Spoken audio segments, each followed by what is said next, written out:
Alright, so we're back. Today I'm going to deal with a little bit of dessert magic. Today I'm going to talk about making a crumble. Now, I'm going to do a blueberry today, but probably the most popular one is actually peach and mango. But you can put anything, strawberry, peach, mango, blueberry, whatever fruits you want to put in there, you can put in there. It's pretty simple to make. It's gluten-free. It's basically oats. A little bit of granola in that form, and a few spices, and some organic sugar and a little maple syrup, and man, pretty much that's all it takes. You'll see it can be done very quickly, and you will love the crumble. Let's get to it. Alright, so I got myself some frozen blueberries here in my pot. I'm going to throw in that pot about 3/4 of a cup of sugar. That is organic, unrefined, unchanged, raw sugar. And the only thing, and that's for my blueberry version. And then I'm going to add in some maple syrup I have here, but I'm going to wait until I'm ready. So what I'm going to do is put this blueberry and sugar on the fire and cook that down while I prepare the pan for the rest. Now the other ingredients I got here are granola. So I had a little bit left over. This is granola with blueberries actually, and flaxseed. And then I bought some more just in case. Now you can get any kind of granola you want.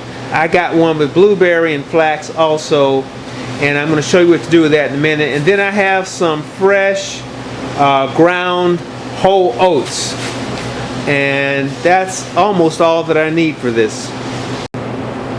Now what I'm going to do with my granola, I got it in a bag here, a Ziploc bag, flatten it out, make sure it's open so I can get the air in, and I'm just going to hammer down this to crumbles. Pretty easy to do.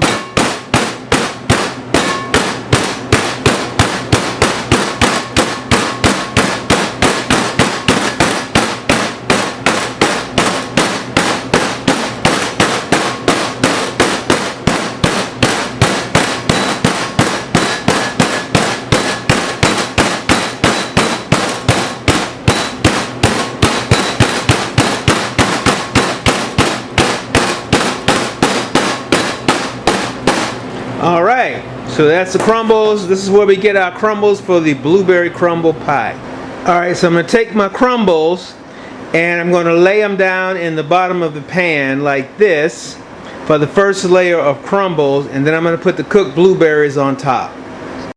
Alright, so once the blueberries got cooked down and hot, I added in the maple syrup. And then I added in the milled oats, just mixed them in there. And then I added in some cinnamon and some nutmeg for a little bit of a twist on the flavor. And mixed it around, and then brought it and put it on top of the crumbles. And now I'm going to bust up some more of these granola pieces over here to make the crumbles to go on top. Also, if you want to, you can add a little cornstarch to thicken it up in there. Alright, so there we go. Put the crumbles on, and I took a little bit of sugar in my hand and sprinkled it across the top. You can leave that out if you want to, but I like to have a little bit of sweetness on top of my crunchy. And so now all I got to do is put this in the oven for approximately 18 minutes at 350. And it'll be bubbling and nice and ready to then come out, and then cool it off, and then you're ready to get down. Bon appetit.